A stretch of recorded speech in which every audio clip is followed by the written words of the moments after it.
하나님의 말씀을 읽어드리겠습니다. 갈라디아서 6장 1절과 2절 읽어드리겠습니다. 형제들아, 사람이 만일 무슨 범죄한 일이 드러나거든 신령한 너희는 온유한 심령으로 그러한 자를 바로잡고 너 자신을 살펴보아 너도 시험을 받을까 두려워하라. 너희가 짐을 서로 지라. 그리하여 그리스도의 법을 성취하라. 오늘 말씀을 중심으로 그리스도의 법을 이루는 길이라는 제목으로 말씀을 나누겠습니다. 산을 다니다 보면 산을 오를 때보다는 산을 내려갈 때 사고가 나는 경우가 종종 더 있습니다. 그 이유는 산을 올라갈 때는 열심히 집중해서 올라가기 때문에 사고의 위험이 적지만 산을 내려올 때는 이미 정상을 올랐다는 마음 때문에 또는 지치거나 힘이 빠져 자칫 발을 헛디뎌 넘어질 수 있기 때문입니다. 또 산을 내려올 때는 경사진면을 아래로 향하고 내려오기 때문에 발을 삐거나 발목이 부러지는 사고가 많은 경우에 산을 내려오다가 생깁니다. 성도의 삶이란 때론 이와 같습니다. 그것은 마치 산을 내려가는 것처럼 조금만 방심하면 발을 헛디뎌 넘어지거나 다치기 쉬운 삶의 여정입니다. 그래서 넘어지지 않으려고 애쓰며 조심해서 걸어가야 합니다. 그런데 그렇게 조심해서 안 넘어지려고 하다가도 잠깐 딴 생각을 하다가 미끄러져 넘어질 때가 간혹 있습니다. 비록 신자라 할지라도 여전히 불완전하고 미숙하고 연약하기에 넘어지는 때가 있을 수 있습니다. 때로 성도는 자신이 범한 잘못이 얼마나 심각한 것이고 그리고 하나님의 말씀의 가르침에서 얼마나 떠나 있는가를 미처 깨닫기도 전에 이미 그 일을 저지른 상태에 처해 있는 자신을 발견할 때도 있습니다.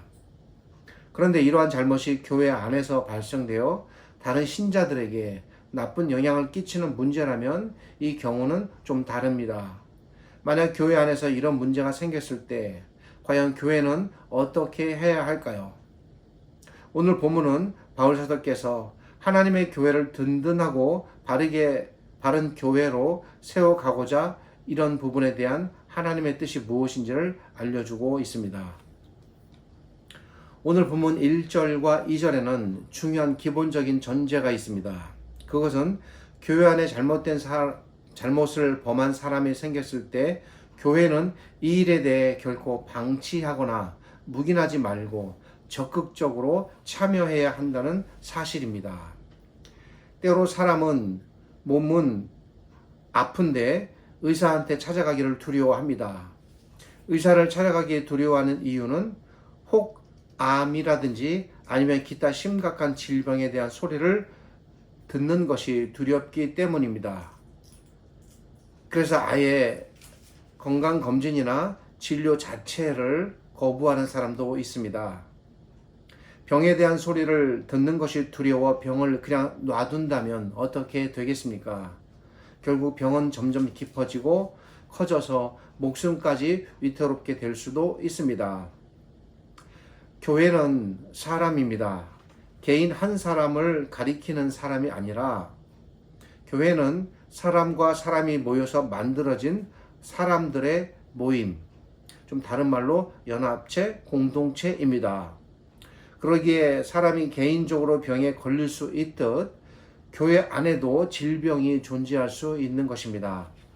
그런데 개인이 자기 병을 계속 놔두면 그 병이 온몸에 퍼져 사람을 죽음으로 몰고 갈 수 있듯 교회 안에도 영적인 질병이 발생했을 때에 그것을 치료하기를 놔둔다면 그 병은 결국 그 교회 전체에 퍼져 교회로서의 기능이 마비된 채 결국은 죽어가는 그런 교회가 될 수 있습니다. 흔치 않게 우리 주변에 이렇게 서서히 병들고 무너져 가는 교회를 우리가 볼 수가 있습니다. 실제로 교회가 이렇게 병들어 죽어가는 교회가 될 수 있다는 사실을 우리 주님께서 요한계시록을 통해 7 교회에게 내리시는 말씀 가운데서 찾아볼 수가 있습니다. 바울 사도께서는 바로 이 사실을 정확하게 본 것입니다. 교회 안에 작은 영적 질병의 조짐이 보인다면 어떻게 해야 할까요? 서로 열심히 병을 진단해주고, 그리고 그 병에 대해 일깨워주고, 그리고 나아가서 하나님의 말씀으로 그 병을 고쳐주기를 힘써야 합니다. 교회는 이렇게 서로를 열심히 상호 치료하는 과정을 통해 건강을 유지해 갈 수 있는 것입니다. 그런데 신자들이 서로에 대해 귀찮아하거나 무관심하거나 또는 어떤 이러저러한 이유들로 인해 이러한 노력들을 소홀히 한다면 교회는 스스로를 치료할 수 있는 상호작용, 자정 능력을 상실하게 됩니다. 결국 병은 점점 깊어지게 됩니다. 바울 사도께서 1절에서 이 사실에 대해 주목하며 말하기 시작합니다. 먼저 1절은 형제들아 사람이 만일 무슨 범죄한 일이 드러나거든 이라고 말합니다. 1절은 교회 안에 이러한 잘못을 범한 사람이 생겼을 때 신령한 너희는 온유한 심령으로 그러한 자를 바로 잡으라 라고 말합니다. 우선 이 구절을 우리가 좀 찬찬하게 살펴볼 필요가 있습니다. 신령한 너희에서 신령이란 하나님의 영을 가리킵니다. 이 말은 곧 성령 하나님을 뜻합니다. 신령한 너희라는 말은 성령 하나님 안에서 거하는 너희는 이라는 말입니다. 이 말은 성령 하나님을 모시고 사는 너희는 성령 하나님을 모시며 사는 자답게 행동하라는 말이 되겠습니다. 1절에 따르면 교회 안에서 잘못을 범한 사람이 생겼을 때는 그 다음 등장하는 말이 온유한 심령으로 대하라 라는 것입니다. 이와 연관해서 비슷한 표현이 갈라디아서 5장 23절에서 온유를 금지할 법이 없다고 바울사도께서는 말하고 있습니다. 이 말은 어떠한 경우에도 사람을 온유하게 대해야 한다는 말입니다. 이 말은 온유는 모든 경우에 예외 없이 행해져야 하며 그리고 이렇게 온유하게 대해야 하는 일에 대해서는 결코 금지할 수 있는 법이 없다는 것입니다. 그러니까 온유를 막을 수 있는 규정이나 근거는 없다는 것입니다. 어떤 이유에서도 온유함을 잃는 것을 정당화할 수 없다는 것입니다. 어떤 그럴듯한 이론이나 가르침도 온유를 막을 수 없다는 것입니다. 이러한 뜻에서 바울 사도께서는 온유를 막을 법이 없으며 신자는 어떠한 경우에도 온유함을 잃지 말아야 한다는 것을 가르치고 있습니다. 이 온유는 잘못을 범한 사람을 대할 때에도 결코 예외가 아닙니다. 사람이 잘못을 범했다고 해서 그 사람을 온유하지 않게 대해도 된다는 것이 허용되지 않는다는 것입니다. 성도는 서로에게 모든 일에 있어서 온유하게 대해야 하나 특별히 잘못을 범한 사람을 대할 때에 더욱더 온유하게 그를 대하는 일에 대해 힘써야 함을 알려줍니다. 아무리 바른 지적이라 할지라도 온유함이 없는 지적이나 온유함이 없는 징계는 사람에게 상처를 주고 분노를 심어주게 됩니다. 매우 열심히 있고 그리고 참으로 그리스도인의 바른 삶을 살아가기 위해 노력하는 신자들이 범하기 쉬운 위험이 있습니다. 그것은 다른 사람들의 죄를 지적하고 고치려는 마음이 강하다 보니 자칫 온유함을 잃는 경우입니다. 오직 온유함으로 대해야만 사람을 참되게 변화시킬 수 있다는 사실을 잊으면 안 됩니다. 사람은 한쪽이 지나치면 다른 한쪽이 무너지게 되는 경우가 많습니다. 한쪽을 중시 여기니까 다른 한쪽의 약해짐을 못 보는 것입니다. 한쪽이 지나치게 무거워지게 되어 마음의 중심을 잃는 것입니다. 그러기에 사람은 늘 어느 한쪽으로 치우치지 않게 자기의 정신을 다스릴 수가 있어야 합니다. 고든 자는 반드시 온화함이 부족하므로 온화함이 무너지지 않게 해야 하며 이게 고든 자의 연약함입니다. 너그러운 자는 반드시 그 공정함과 엄숙함이 또 모자랄 수 있으니 그쪽으로 편벽될까 염려해야 하며 강한 자는 자신의 그 강함이 오만함으로 나타나 오만함에 이르게 되므로 겸손을 잃지 말아야 하는 경우가 바로 이런 경우들에 해당합니다. 바울사도 역시 이러한 사실을 잘 알았습니다. 교회 안에 잘못을 범한 사람이 생기면 반드시 그 사람의 잘못을 고쳐주어야 합니다. 그런데 그 사람의 잘못을 고쳐준다고 하면서 그를 정죄한다고 하면서 온유함을 잃는다면 결국 그 사람을 더 큰 잘못에 빠지게 할 수가 있습니다. 결과적으로 죄를 범한 사람을 돕는 것이 아니라 더욱 해치는 결과를 낳게 됩니다. 이에 바울사도께서는 사람을 죄로부터 돌이키게 할 때에는 반드시 함께 나타나야 할 것이 있으니 그것이 바로 온유함이라는 것입니다. 신자는 어떠한 고면을 함에 있어서도 온유함을 잃지 말아야 하겠습니다. 이어서 1절은 사람을 이렇게 온유하게 대해야 하는 목적이 무엇인지 말하고 있습니다. 그것은 사람을 바로 잡아주기 위함입니다. 만일 어떤 환자의 몸 안에 종양이 생겼다거나 아니면 사고로 인해 다리가 골절됐다면 의사는 수술을 통해 그 사람을 고쳐주게 됩니다. 이렇게 고쳐주는 일을 다른 말로 교정해 준다고 말할 수 있습니다. 1절에 바로잡다라는 말은 이와 같이 교정해 준다는 말입니다. 또 이 말은 당시에 물건에도 적용이 되는 말이었습니다. 이 말은 수선해 준다는 말의 의미를 갖기도 했습니다. 당시 옷이나 신발 또는 그물이 망가지거나 헤어지면 그 부분을 고쳐서 사용해야 했습니다. 요즘같이 물자가 풍부해서 버리고 새 것으로 빨리빨리 사거나 교체할 수 있는 시대가 아니었습니다. 바로잡다라는 말은 이와 같이 잘못된 부분을 수선한다는 의미로 사용되었습니다. 그렇다면 이렇게 사람이나 물건을 교정하고 수선하는 목적은 무엇일까요? 그것은 사람이나 물건을 그 목적에 맞게 원래의 온전한 상태로 되돌려 놓기 위함입니다. 1절은 이와 같이 사람을 원래의 온전한 상태로 되돌려 놓기 위해 죄를 범한 사람을 대할 때에는 반드시 온유함으로 대하라고 말하는 것입니다.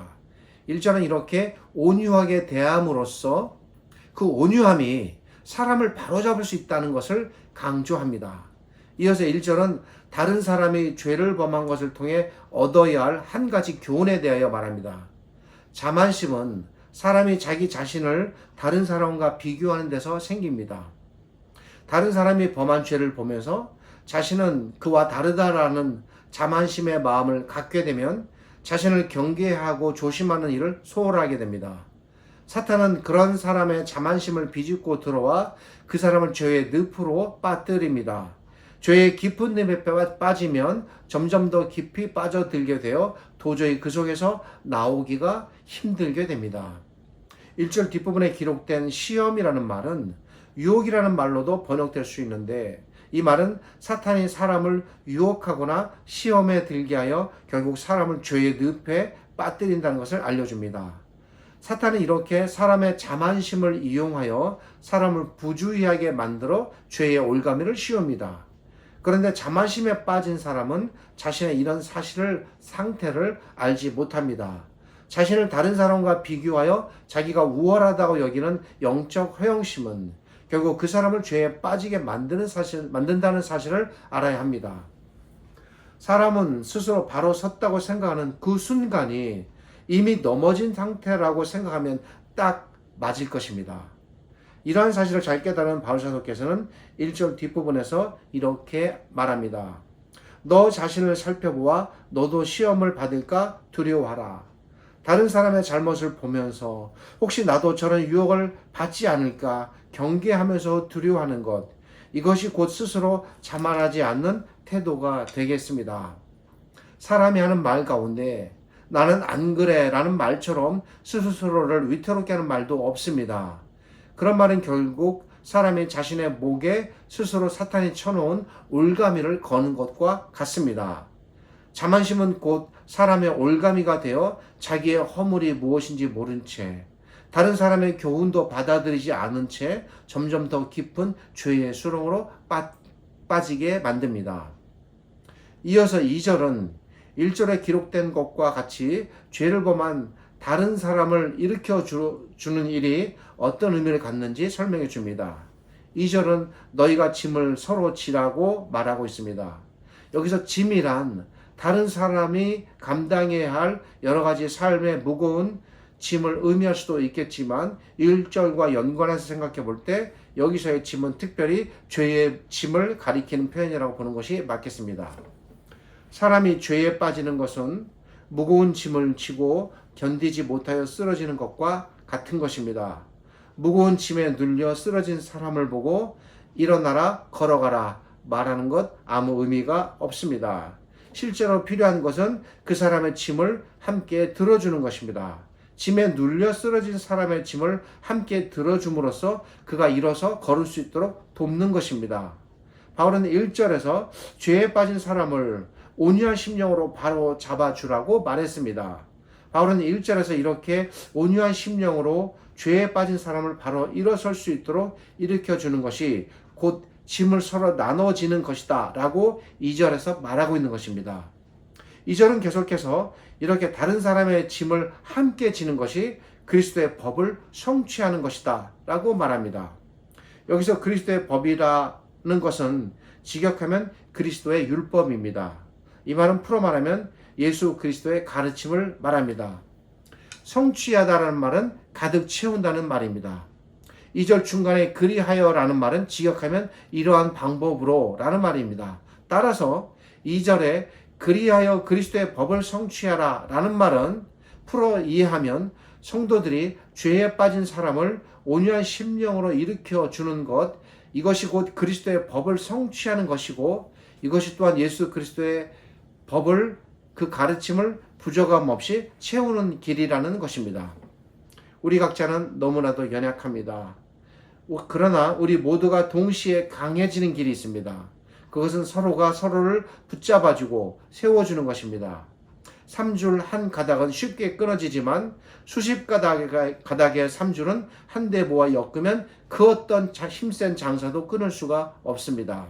사탄은 우리 각 사람을 쉽게 무너뜨릴 수는 있어도 우리가 진정으로 서로를 돕는 참된 교회를 이룰 때에 결코 이 하나님의 교회를 무너뜨릴 수 없습니다. 갈라디아 교회는 많은 사탄의 공격에 노출되어 있었습니다. 거짓된 가르침으로 성도들을 현혹시키는 유대주의자들, 연약하여 시험에 빠진 사람들, 이런 사람들이 갈라디아 교회 안에 있었습니다.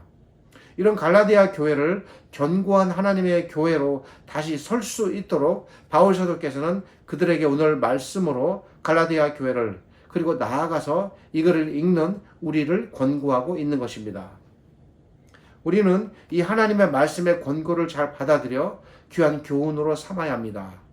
그렇게 한다면 우리는 지금까지도 그래왔지만 앞으로도 더욱더 하나님의 크신 은혜와 돌보심 가운데 건강하고 반듯하며 강력한 주님의 교회로 자라갈 수가 있을 것입니다.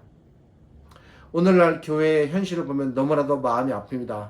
너무나도 많은 교회들이 크고 작은 어려움으로 인하여 고통당하고 쉼없이 비틀거리며 병들어가고 심지어 문을 닫고 무너지는 교회들도 적지 않습니다. 우리는 서로서로 힘을 다하여 돕고 일으켜 세워 하나님의 거룩한 교회를 세워가야 합니다.